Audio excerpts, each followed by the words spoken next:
जय हिंद फ्रेंड्स, एक बार फिर से आप सभी का स्वागत है स्वामी की क्लासेज में। साथियों, अपन पिछली वीडियो में बातें कर रहे थे जीव के बारे में। किसका अध्ययन किया था? अपन ने जीव का अध्ययन किया जाता है। तो जीव के अध्ययन किया था, उसमें अपन ने क्या देखा था कि जीव होती है जो अपन को किसका ज्ञान करवाती है, किसमें सहायक होती है, तो वो बोलने में सहायक होती है, स्वाद का ज्ञान करवाती है। अब अपन बातें करेंगे यवला की। कौन से अंग की बातें करेंगे? मुख हुआ के यवला अंग की बातें करेंगे। जैसे अपन साधारण भाषा में क्या बोलते हैं? काग बोलते हैं। बाकी जो यवला होती है उसका क्या कार्य होता है और ये अपन अब हमारे को भोजन में किस प्रकार सहायक देती है, यानी कि सहायता करती है। तो ये भोजन को ग्रसनी में धकेलने का कार्य करती है। जो ये अंग होता है, ये कैसा अंग होता है? तो आप इस तरह से मुंह खोलेंगे तो आपको एक लटका हुआ अंग इस प्रकार दिखाई देगा। इस प्रकार की संरचना दिखाई देगी, इस प्रकार की संरचना दिखाई देगी। कैसी संरचना दिखाई देगी? एक लटका हुआ अंग दिखाई देगा। जो कहाँ लटका होता है? ऊपर वाले तालू के पास लटका हुआ होता है, ऊपर वाले तालू से जुड़ा हुआ होता है। एक लटका हुआ अंग होता है जो किससे बना होता है? मांसपेशियों से बना होता है, मांसल अंग होता है। और इसका कार्य क्या होता है? जो ये हमारा भोजन आता है उसको ग्रसनी में धकेलने का कार्य करती है। क्या कार्य करती है? ग्रसनी में धकेलने का। तो साथियों, अपन इसकी स्थिति के बारे में जानेंगे, यानी कि स्थिति के बारे में कहाँ स्थित होती है। स्थिति के बारे में जानेंगे। मुख गुहा में स्थित होती है। कहाँ स्थित होती है? मुख गुहा में स्थित होती है। मुख गुहा में स्थित होती है। और जो ये यवला होती है वो क्या कार्य करती है? यानी कि भोजन को अंदर धकेलने का कार्य करती है। भोजन को घर्षणी में धकेलने का कार्य करती है। कहाँ धकेलती है? घर्षणी में धकेलने का कार्य करती है।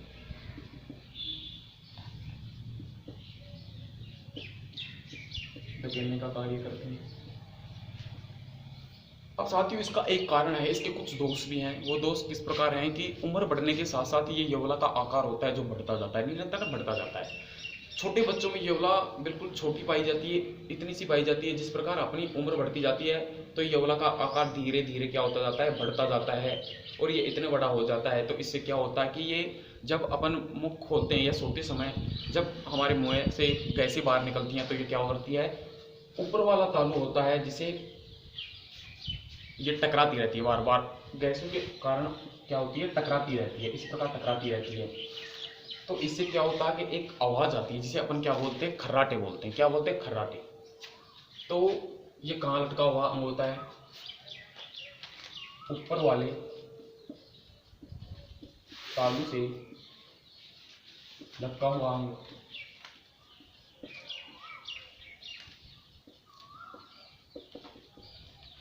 और ये बना किससे होता है? मांसपेशियों से मांसल अंग होता है। मांसपेशियों से बना मांसल अंग। कैसा अंग? मांसल अंग। साथियों, इसका दोष क्या है कि ये हमारे को खर्राटे आते हैं जोर जोर से। जब कोई व्यक्ति सोता है, बुजुर्ग आदमी सोता है तो वो खर्राटे बढ़ता है, यानी कि खर्राटे लेता है। तो उससे हमारे को पास सोने वाले व्यक्ति को भी नींद नहीं आती है। क्यों नींद नहीं आती? कि उससे लगातार आवाज़ें निकलती रहती हैं खर्राटे की, जिससे अपन डिस्टर्ब हो जाते हैं, यानी कि हमारे को नींद नहीं आती है, यानी कि हम आसानी से सो नहीं पाते। तो उससे क्या होता है कि हमारे भारत में तो इसका कोई दोष नहीं है, हमारे भारत में इसका कोई दोष नहीं है। लेकिन आप दूसरे देशों में जाओगे, जैसे अमेरिका, जर्मनी और ब्रिटेन जैसे देशों में जाओगे तो वहाँ पर क्या होता है? इसका एक कानून बना हुआ होता है। क्या बना होता है? कानून। यदि कोई पति और पत्नी उनकी उम्र ज़्यादा हो जाती है तो वो क्या होता है कि इस कानून के हिसाब से उसकी सुप्रीम कोर्ट में शिकायत दर्ज कर सकते हैं, उससे तलाक ले सकते हैं। यदि किसी का लाला या लाली इसमें खर्राटे लेता है तो अपन सुप्रीम कोर्ट में जाकर क्या कर सकती है? शिकायत कर सकती है। और शिकायत करने के बाद वो उससे तलाक ले सकती है कि मैं इसके साथ नहीं रहूँगी, कि इसके साथ क्या प्रॉब्लम है, ये खर्राटे ज़्यादा लेता है। और हमारे देश में क्या है कि ऐसी कोई कानून नहीं है, ऐसा कोई कानून नहीं है कि जो खर्राटे लेते वक्त क्या कर दे? उसको तलाक दे दे। नहीं साथियों, ऐसा कोई कानून नहीं होता है। हमारा भारत का संविधान है जो काफ़ी सुदृढ़ तरीके से बनाया गया है। तो साथियों, आप इसे तुरंत नोट कर लीजिए। और अपन दो बातें और लिख देते हैं इसके बारे में। आप जल्दी से इसका स्क्रीनशॉट ले लीजिए या नोट कर लीजिए। उम्र बढ़ने के साथ साथ क्या होती है कि इसका आकार बड़ा हो जाता है, जिसके कारण यवला कठोर तालू से टकराती है। तो आप इसे जल्दी से नोट कर लीजिए। आपके पास 10 सेकंड का समय है, जल्दी उतारिए।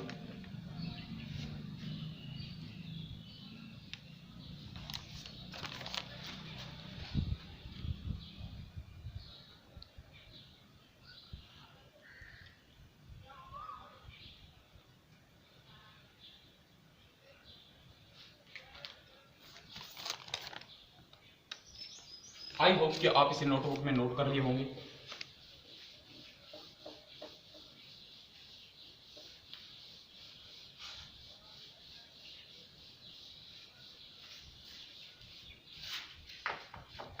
आप अपन बातें करेंगे कौन से अंग की? अपने बातें कर ली मुख हुआ में दांत की, उसके बाद में जीभ की बातें करें, और उसके बाद में यवला की, उसके बाद में हम बातें करेंगे लार ग्रंथि की। लार ग्रंथि की, लार ग्रंथियों की, लार ग्रंथियां। जो लार ग्रंथियां होती हैं वो भोजन में किस प्रकार सहायक होती हैं, और मानव शरीर में कितनी जोड़ी लार ग्रंथियां पाई जाती हैं? जो मानव शरीर में होती है, हमारे शरीर में होती है, जो कितनी जोड़ी पाई जाती है? 3 जोड़ी पाई जाती हैं। 3 जोड़ी लार ग्रंथियां पाई जाती है। कौन कौन सी पाई जाती हैं? पहली जोड़ी होती है जो पैरोटिड, दूसरी होती है सब मैंडिबुलर, और तीसरी होती है सब लिंगुअल। दोस्तों कौन कौन सी जोड़ी पाई जाती है तो अपन देखते हैं। मानव शरीर में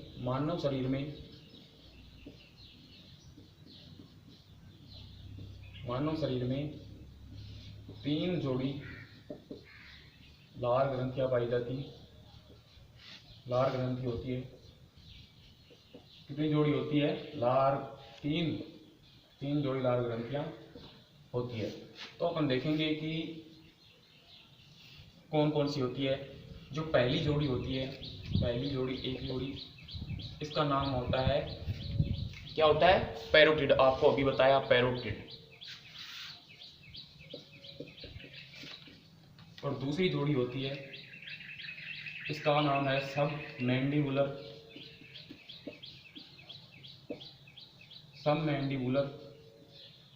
और तीसरी जोड़ी है जो सब लिंगुअल। कौन सी होती है? सब लिंगुअल। साथियों जो ये पैरोटिड ग्रंथि होती है, ये सबसे बड़ी लार ग्रंथि होती है। सबसे बड़ी क्या होती है? लार ग्रंथि होती है। तो अपन इसमें लिख सकते हैं कि पैरोटिड ग्रंथि होती है जो क्या होती है? सबसे बड़ी लार ग्रंथि होती है। सबसे बड़ी लार ग्रंथि, लार ग्रंथि। उसके बाद में देखें तो इनका कार्य क्या है। इनका कार्य के बारे में देखें तो लार ग्रंथियां क्या स्राव करती हैं? किसका स्राव करती हैं? लार रस का स्रावित करती हैं। किसका स्राव करती हैं? लार रस का। जो लार ग्रंथियां हैं,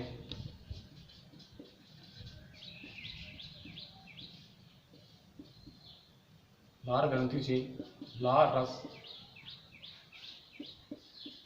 स्रावित होता है।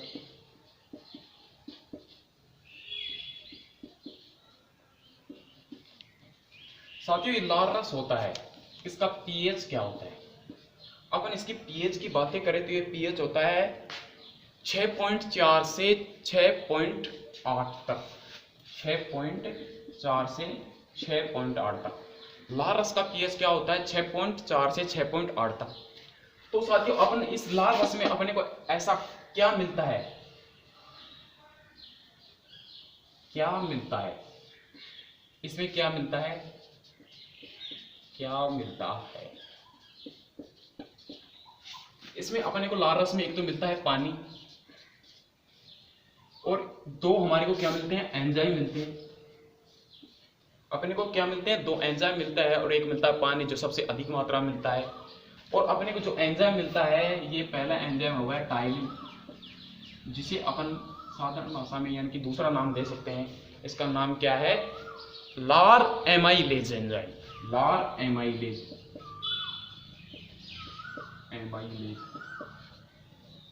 और तीसरा होगा जो लाइसोजाइम।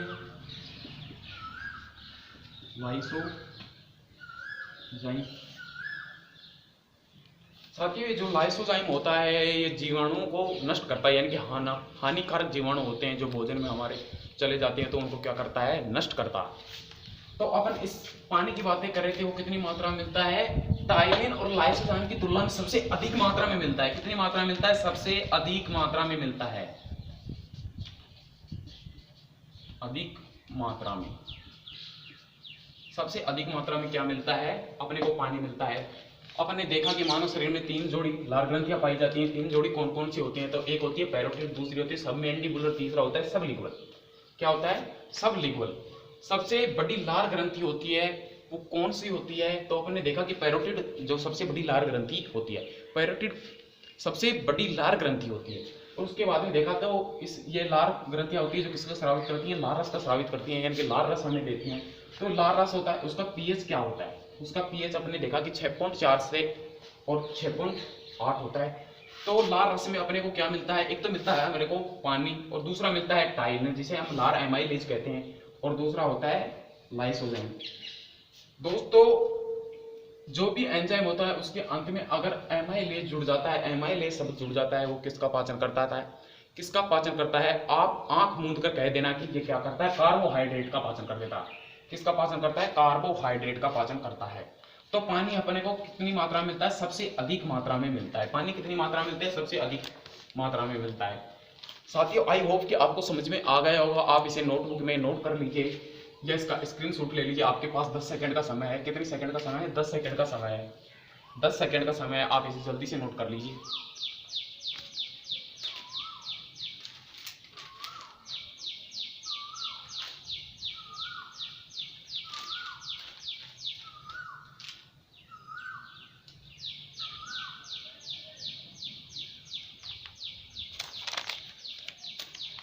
आई होप कि आप इसे नोटबुक में नोट कर लिए होंगे।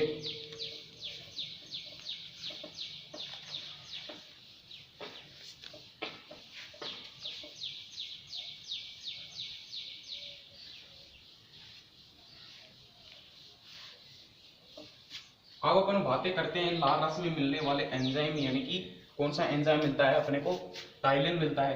कौन सा एंजाइम मिलता है, टाइलिन। और पानी का तो आपको पता है कि क्या कार्य करता है। अपन बातें करते हैं एंजाइम की, लार में मिलने वाले एंजाइम की बातें करते हैं। तो सबसे पहले किसकी बातें करते हैं अपन, टाइलिन की, लार एमाइलेज। टाइलिन जिसे अपन क्या कहते हैं, लार एमाइलेज। लार एमाइलेज जो होता है ये क्या करता है, ये कार्बोहाइड्रेट का पाचन करता है। साथियों आप कभी क्या खाए होंगे, फीके चावल खाए होंगे, यानी कि बिना मीठा के चावल खाए होंगे, बिना शक्कर के, बिना शुगर के चावल खाए होंगे। उसमें क्या होता है कि उसका स्वाद होता है, कार्बोहाइड्रेट में क्या होता है, स्टार्च मिलता है। स्टार्च क्या होता है, स्वादहीन होता है, स्वादहीन होता है कार्बोहाइड्रेट। स्टार्च चावल में क्या मिलता है, हमारे को स्टार्च मिलता है, स्टार्च मिलता है। इसे हम क्या कहते हैं, कार्बोहाइड्रेट। किसे मिलता है, कार्बोहाइड्रेट। जो एक स्टार्च होता है, तो हम थोड़ी देर के लिए अपन फीका चावल खाते हैं तो अपने को कैसा भी स्वाद नहीं आता। उसके बाद में क्या होता है कि जब टाइलिन आता है, लार एमाइलेज आता है, जो उसको क्या करता है, इस स्टार्च पर क्या करता है, अटैक करता है। क्या करता है, अटैक करता है। टाइलिन, लार एमाइलेज जिसे अपन कहते हैं लार एमाइलेज, ये साथियों अटैक करता है किस पीएच पर करता है, तो लगभग ये 6.8 पीएच पर अटैक करता है इस पर। तो स्टार्च होता है उसको किस में बदल देता है, माल्टोज में। और आपको पता है कि माल्टोज कैसा होता है, एक मीठा होता है माल्टोज। इसमें बदल दिया स्टार्च को माल्टोज में, ये कैसा होता है, मीठा होता है। तो अपन क्या करते हैं, चावल खाते खाते समय हमारे को लास्ट टाइम में क्या लगने लगता है, मीठा लगने लगता है, तो अपन फीका चावल बहुत ज्यादा खा जाते हैं। अब साथियों अपन देखें, जो ये टाइलिन होता है क्या करता है, यानी कि कार्बोहाइड्रेट का पाचन होता है, जो क्या कर देता है, ये 30% मुख गुहा में पाचन कर देता है। क्या कर देता है, मुख गुहा में पाचन कर देता है। कितना प्रतिशत, 30%। 30% कार्बोहाइड्रेट का पाचन, स्टार्च का पाचन मुख गुहा में हो जाता है। क्या हो जाता है, मुख गुहा में हो जाता है। टाइलिन स्टार्च को क्या करता है, अभी किस में बदला, ये माल्टोज में बदल दिया, यानी कि शर्करा मीठा में बदल दिया। तो टाइलिन जो है, टाइलिन स्टार्च को माल्टोज में कन्वर्ट कर देता है, बदल देता है, जिससे हमारे को चावल कैसा लगने लगता है, मीठा लगने लगता है। साथियों, आप इसे जल्दी से नोट कर लीजिए। आपको एक बार और बता देता हूँ भाई, जो लार में एमाइलेज होता है, एंजाइम होता है, कौन सा होता है, लार एमाइलेज डाइलेज जिसे अपन कहते हैं। तो क्या करता है, कार्बोहाइड्रेट का अटैक करता है, कार्बोहाइड्रेट पर अटैक करता है। तो ये स्टार्च होता है जो कार्बोहाइड्रेट में, उसको किस में कन्वर्ट कर देता है, 6.8 pH पर किस में कन्वर्ट कर देता है, माल्टोज में। यानी माल्टोज कैसा हो गया, मीठा हो गया। साथियों, जो 30% स्टार्च होता है उसका पाचन कहाँ हो जाता है, मुख गुहा में हो जाता है। किस में पाचन हो जाता है, 30% स्टार्च का मुख गुहा में पाचन हो जाता है। उसके बाद में जो टाइलिन होता है वो स्टार्च को इसमें बदल रहा है। अभी अपन ने देखा कि माल्टोज में बदल रहा है। तो आप इसे जल्दी से नोट में उतार लिए, यानी नोटबुक में इसे उतार लीजिए, या इसका स्क्रीनशॉट ले सकते हैं। आपके पास 10 सेकंड का समय है, जल्दी से नोट कर लीजिए इसको।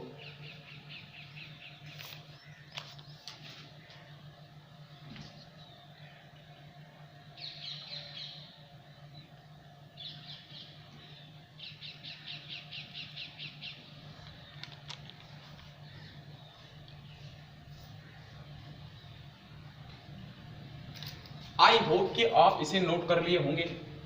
अब अपन बातें करेंगे अगले एंजाइम की, लार रस में मिलने वाले नेक्स्ट एंजाइम की बातें करेंगे।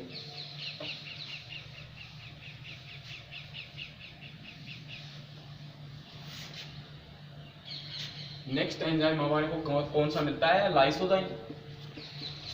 अभी पीछे अपन ने देखा कि लाइसोजाइम लार रस में मिलता है, लाइसोजाइम एंजाइम।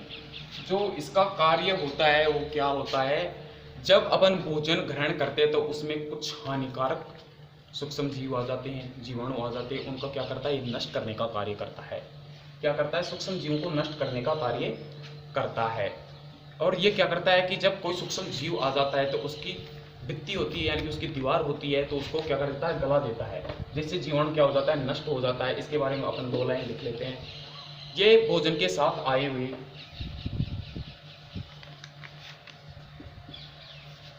ये भोजन के साथ आए हानिकारक जीवाणु, हानिकारक जीवाणु को नष्ट करता है,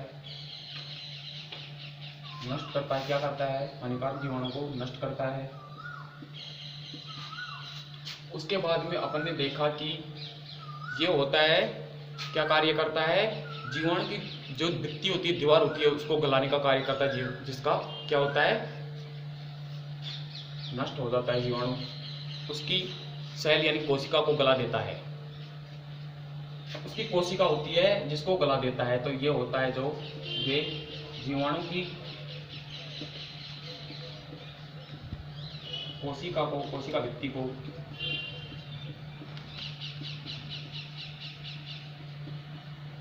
गला देता है,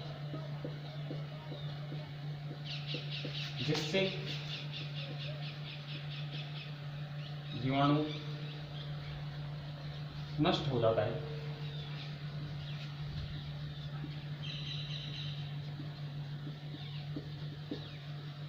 और साथियों, आपने कभी देखा होगा कि अपन गौमूत्र को क्या मानते हैं, पवित्र मानते हैं। पवित्र क्यों मानते हैं, अपन उसको घर में भी छिड़काव करते हैं गौमूत्र का, कि चल बेटे तू घर में गौमूत्र का छिड़काव कर दे, इससे घर क्या हो जाएगा, पवित्र हो जाएगा। साथियों, अपन आपको कभी ऐसा नहीं करना है कि आप कभी गौमूत्र की जगह, यानी कि वो भी गाय का मूत्र है तो मानव मूत्र ले ले, नहीं, बिल्कुल मानव मूत्र नहीं लेना है आपको। कभी आप क्या करो कि मानव मूत्र लेकर घर को क्या कर दो, अपवित्र कर दो, उसका छिड़काव नहीं करना है। क्योंकि जो गौमूत्र होता है उसके पास एक रीजन होता है, उसमें क्या पाया जाता है, लाइसोजाइम एंजाइम पाया जाता है। क्या एंजाइम पाया जाता है, लाइसोजाइम एंजाइम पाया जाता है। उसका क्या कार्य होता है, आपने देखा कि यह हानिकारक जीवाणु को क्या कर देता है, नष्ट कर देता है। जो घर में हानिकारक जीवाणु होते हैं, दीवारों पर होते हैं, उसको नष्ट कर देता है और अपने घर क्या हो जाता है, पवित्र घर हो जाता है। तो आपको कभी ऐसा नहीं करना है कि मानव मूत्र का आप छिड़काव कर दे। तो इसके बाद में अपन गाय,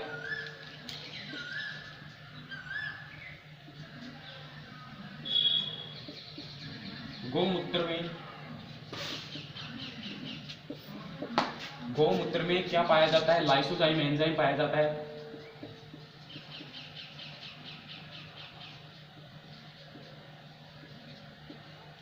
पाया जाता है। इसलिए हम क्या होते हैं, इसको पवित्र मानते हैं और घरों में छिड़काव करते हैं। इसलिए हम गौमूत्र को पवित्र मानते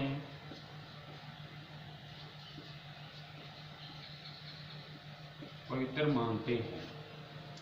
साथियों, हम इस वीडियो में बातें करें यवला की, फिर उसके बारे में अपन बातें करें लार ग्रंथियों की, और उसके बाद में हमने देखा कि लार ग्रंथियों में कौन से एंजाइम पाए जाते हैं, पानी कितनी मात्रा में पाया जाता है, पानी होता है जो सबसे अधिक मात्रा में पाया जाता है। उसके बाद में हमने देखा टाइलिन होता है, जो इसका कार्य क्या होता है, वो स्टार्च को किस में बदल देता है, माल्टोज में कन्वर्ट कर देता है। उसके बाद में अपने को देखा लाइसो एंजाइम, जो लाइसो एंजाइम होता है ये क्या कार्य करता है, यानी कि हानिकारक जीवाणु को क्या कर देता है, नष्ट कर देता है। भोजन के साथ आए हानिकारक जीवाणु को क्या करता है, नष्ट करता है।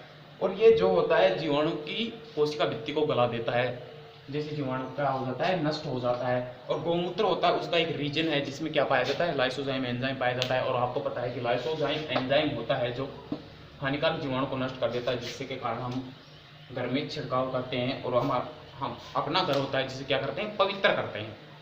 आपको कभी ऐसा नहीं करना है कि आप मानव मूत्र का छिड़काव करें, नहीं, बिल्कुल ऐसा नहीं करना है। ये तो आप क्या कर लोगे, घर को अपवित्र कर लोगे, पवित्र कर लोगे। आपको ऐसा नहीं करना है। अब अपन ये लार ग्रंथियों को अपन विदाई देते हैं ढोल नगाड़ों के साथ। ये कंप्लीट हो चुका है। उसके बाद में हम आगमन करेंगे किसका, गर्सनी का। तो नेक्स्ट वीडियो में अपन बातें करेंगे किसकी, गर्सनी की। कौन से पार्ट की बातें करेंगे, आरनाल के गर्सनी पार्ट की बातें करेंगे। गर्सन का क्या कार्य होता है, इसमें कैसी गति होती है, उसके बारे में अपन नेक्स्ट वीडियो में बातें करेंगे, नेक्स्ट क्लास में बातें करेंगे। आप सभी को इसी तरह हमारे चैनल कौन से में, स्वामी क्लासेज में आपको ऐसे ही वीडियो मिलते रहेंगे। आप अगले पार्ट में अपन बातें करने जा रहे हैं किसकी, गर्सनी की बातें करने जा रहे हैं। कौन से अंग की बातें करने जा रहे हैं, गर्सनी की। इसका कार्य क्या होता है, ये भोजन में किस प्रकार सहायता करती है, ये सहायक होती है। तो आई होप कि आपको अच्छा समझ में आया होगा। आप इसे नोट कर लीजिए नोटबुक में। मैं आशा करता हूं कि आपको समझ में आ रहा है। तो साथियों, आप एक बार कमेंट में अवश्य लिखें कि सर हमारे को अच्छा से अच्छा समझ में आ रहा है। तो आप साथियों इसी तरह अपने चैनल में प्यार दिखाते रहिए और चैनल को लाइक शेयर सब्सक्राइब आगे से आगे बढ़ाते रहिए। तो साथियों, सभी साथियों को मेरा राधे राधे, जय श्री कृष्णा, राम राम। Okay friends.